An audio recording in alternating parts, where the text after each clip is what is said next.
नमस्कार साईं भक्तों, आज हम श्री साईं सच्चरित्र का अध्याय 12 करने जा रहे हैं। अपने सतगुरु साईंनाथ जी को याद करते हुए अनंत कोटि ब्रह्मांड नायक राजाधिराज योगी राजपर ब्रह्म सच्चिदानंद सतगुरु साईंनाथ महाराज की जय। अध्याय शुरू करते हैं। शिरडी यात्रा और बाबा की आज्ञा अनाज्ञा के दृष्टांत। कोई भी भक्त बाबा की आज्ञा के बिना शिरडी से प्रस्थान नहीं कर सकता था, और यदि कोई ऐसा करता भी तो कष्टों को निमंत्रण देता था। परंतु यदि किसी को शिरडी छोड़ने की आज्ञा हुई तो फिर उसका वहाँ ठहरना भी संभव नहीं था। ऐसे ही कुछ दृष्टांत यहाँ दिए गए हैं। तात्या कोते। एक बार तात्या कोते पाटिल तांगे में बैठकर कोपर गांव के बाजार की ओर जा रहे थे। वे जल्दी से मस्जिद में आए, बाबा को प्रणाम किया और कहा कि मैं कोपर गांव के बाजार जा रहा हूँ। बाबा ने कहा कि शीघ्रता न करो, थोड़ा ठहरो। बाबा, बाजार जाने का विचार छोड़ दो और गांव में से बाहर ना जाओ। उनका उतावलापन देखकर बाबा ने कहा कि अच्छा, कम से कम श्यामा को तो साथ ले जाओ। लेकिन बाबा की आज्ञा की अवहेलना करके उन्होंने तुरंत तांगे आगे बढ़ा लिया। तांगे के दो घोड़ों में से एक घोड़ा, जिसका मूल्य लगभग 300 रुपये था, अति चंचल और द्रुतगामी था। रास्ते में सावली विहार गांव पार करने के बाद वह तेजी से दौड़ने लगा। फलतः अकस्मात ही उसकी कमर में मोच आ गई। वह गिर पड़ा। यद्यपि तात्या को अधिक चोट तो नहीं आई, परंतु उन्हें बाबा के आदेशों की स्मृति अवश्य ही हो आई। एक अन्य अवसर पर कोल्हार ग्राम जाते समय भी तात्या के साथ ऐसा ही हुआ था। अभी दूसरा विषय है एक फिरंगी। एक बार एक फिरंगी मुंबई के एक यूरोपियन महाशय नाना साहिब चौंदरकर से परिचय पत्र लेकर विशेष रूप से शिरडी आए। उन्हें एक आलीशान तंबू में ठहराया गया। वे तो बाबा के समक्ष नतमस्तक होकर कर कमलों का चुंबन करना चाहते थे। इसी कारण उन्होंने 3 बार मस्जिद की सीढ़ियों पर चलने का प्रयत्न किया, परंतु बाबा ने उन्हें अपने समीप आने ही नहीं दिया। उन्हें तांगे में ही ठहरने और वहीं से दर्शन करने की आज्ञा मिली। इस विचित्र स्वागत से अप्रसन्न होकर उनने शिरडी में ही से जाने का विचार किया और विदा लेने हेतु वे बाबा के पास आए तो बाबा ने उन्हें दूसरे दिन जाने और शीघ्रता न करने की राय दी। अन्य भक्तों ने भी उनसे बाबा के आदेश का पालन करने की प्रार्थना की, परंतु वे सबकी उपेक्षा कर तांगे में बैठकर रवाना हो गए। कुछ दूर बाद तो घोड़े ठीक ठाक चलते रहे, परंतु सावली विहार नामक गांव पार करने पर एक साइकिल सामने से आई, जिसे देखकर घोड़े बिदक गए और तेजी से दौड़ने लगे। फलस्वरूप तांगा उलट गया और वे महाशय नीचे लुढ़क गए तथा कुछ दूर तक तांगे के साथ साथ घिसटते चले गए। लोगों ने तुरंत ही दौड़कर उन्हें बचा लिया, परंतु चोट अधिक आने के कारण उन्हें कोपरगांव के अस्पताल में भर्ती होना पड़ा। अनुभव भक्तों के। भगवान श्री कृष्ण ने गीता में कहा है कि जो मुझे भक्ति पूर्वक केवल एक पत्र, पुष्प, फल या जल ही अर्पण करता है, तो मैं उस शुद्ध अंतकरण वाले भक्त के द्वारा अर्पित की गई वस्तु को सहर्ष स्वीकार कर लेता हूँ। यदि कोई भक्त सचमुच में श्री साईं बाबा को कुछ भेंट देना चाहता था और किसी कारणवश भूल जाता था, तो बाबा उसे या उसके मित्र द्वारा भेंट की स्मृति कराते और भेंट देने के लिए कहते तथा भेंट प्राप्त कर उसे आशीर्वाद देते थे। नीचे कुछ ऐसी ही घटनाओं का वर्णन किया जा रहा है, जैसे है पिता पुत्र श्री रामचंद्र आत्माराम पहले कभी प्रार्थना समाजी थे, लेकिन वे बाबा के परम भक्त भी थे। उनकी पत्नी और पुत्र तो बाबा के एक निष्ठ भक्त थे। एक बार उन्होंने ऐसा निश्चय किया कि पुत्र व उसकी माँ शीघ्रकालीन छुट्टियां शिरडी में ही व्यतीत करे, परंतु पुत्र बांद्रा छोड़ने को राजी ही न था। उसे भय था कि बाबा का पूजन घर में निर्विधि पूर्वक न हो सकेगा, क्योंकि पिताजी प्रार्थना समाजी है और संभव है कि वे श्री साईं बाबा के पूजन आदि का उचित ध्यान न रख सके। परंतु पिता के आश्वासन देने पर माँ बेटे शुक्रवार की रात में शिरडी के लिए रवाना हो गए।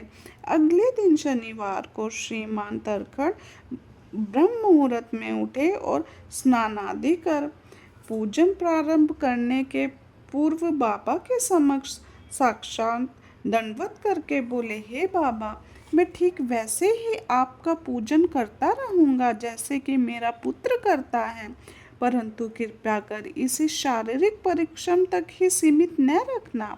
ऐसा कहकर उन्होंने पूजन आरंभ किया और मिश्री का नैवेद्य अर्पित किया, जो दोपहर के भोजन के समय प्रसाद के रूप में वितरित कर दिया गया। उस दिन की संध्या तथा अगले दिन इतवार भी निर्विघ्न व्यतीत हो गया। सोमवार को उन्हें ऑफिस जाना था, परंतु वह दिन भी निर्विघ्न निकल गया। श्री तरखड़ ने इस प्रकार अपने जीवन में कभी पूजा न की थी। उनके हृदय में अति संतोष हुआ कि पुत्र को दिए गए वचनानुसार पूजा यथावत संतोष पूर्वक चल रही है। अगले दिन मंगलवार को सदैव की भांति उन्होंने पूजा की और ऑफिस चले गए। दोपहर को घर लौटने पर जब वे भोजन करने बैठे तो थाली में प्रसाद न देखकर उन्होंने अपने रसोइये से इस संबंध में प्रश्न किया। उसने बताया कि आज भूलवश वे प्रसाद अर्पण करना ही भूल गए हैं।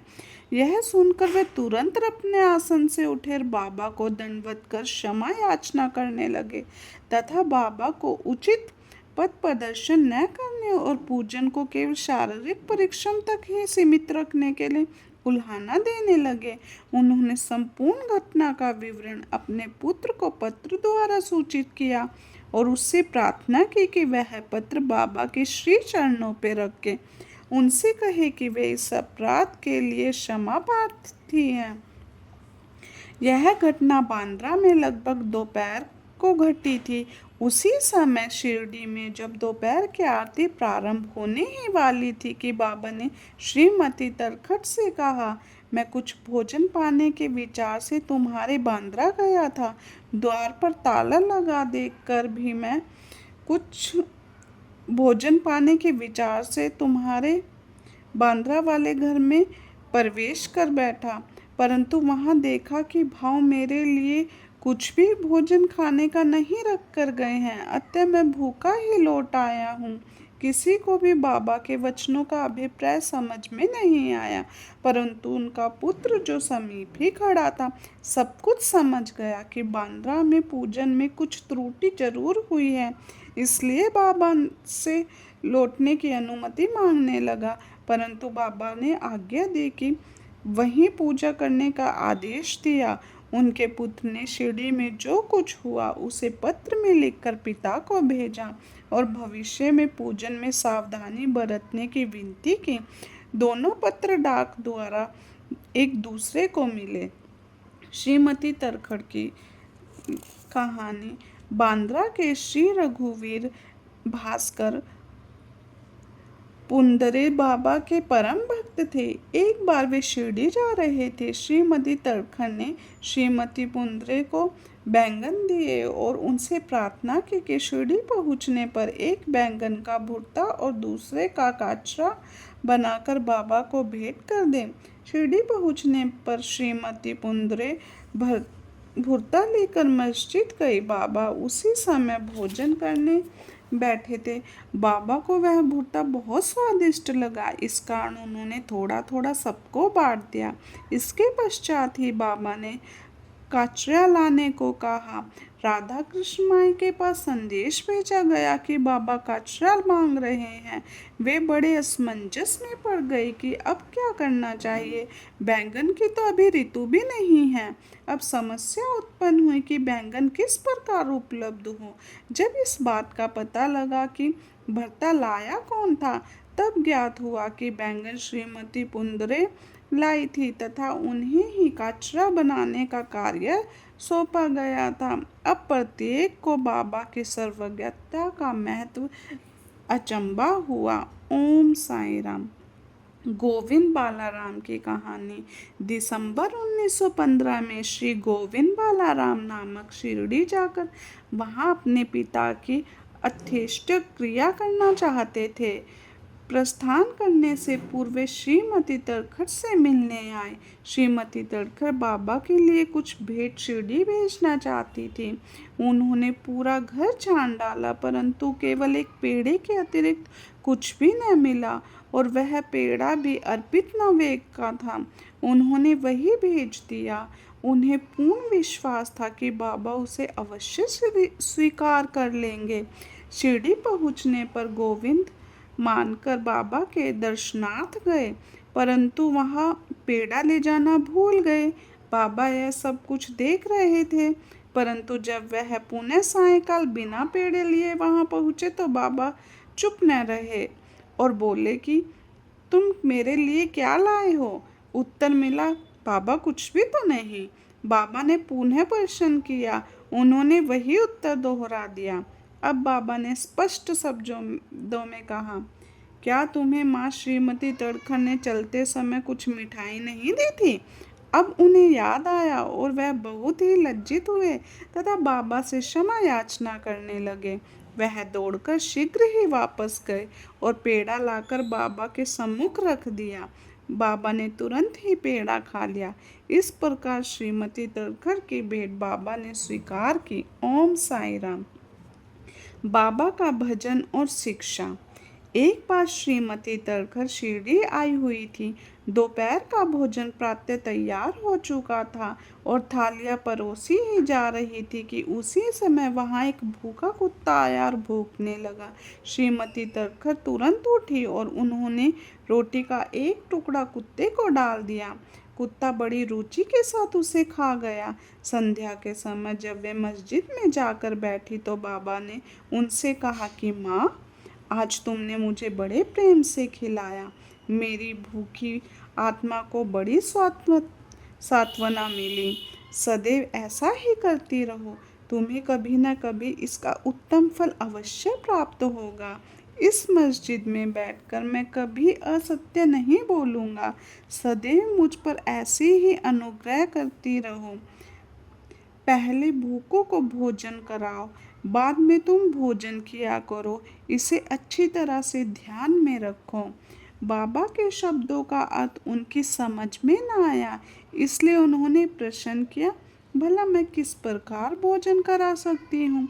मैं तो स्वयं दूसरों पर निर्भर हूँ और तुम्हें दाम देकर भोजन प्राप्त करती हूँ। बाबा कहने लगे, उस रोटी को ग्रहण कर मेरा हृदय तृप्त हो गया और अभी तक मुझे डकार आ रही है।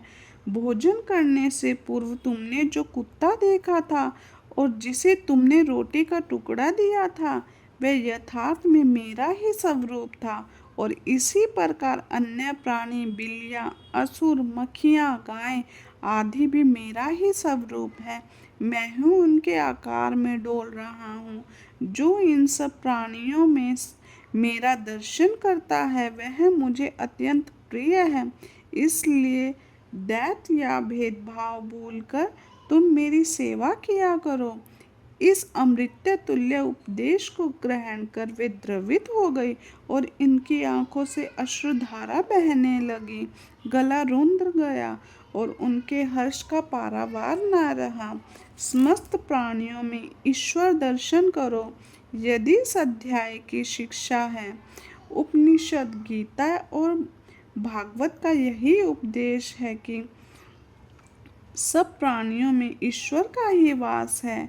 इसका प्रत्यक्ष अनुभव करो। ओम साई राम। आज का अध्याय यहीं समाप्त होता है। साईं बाबा, आप अपने भक्तों के पे कृपा करें। साईं बाबा, सबके कष्टों को हरो मेरे साईं मेरे देवा। अपने भक्तों की लाज रखो मेरे देवा। आपके भक्त किसी न किसी मुसीबत में, परेशानी में, गृहस्थी में, ऑफिस में, समाज में, रिश्तेदारी में, किसी न किसी उलझन में उलझे ही रहते हैं। साईं देवा, कृपया करो, अपने भक्तों के कष्टों का निवारण करो। बारंबार साईं बाबा आपकी जय जयकार हो। साईं बाबा, सच्चिदानंद सतगुरु साईनाथ महाराज की जय।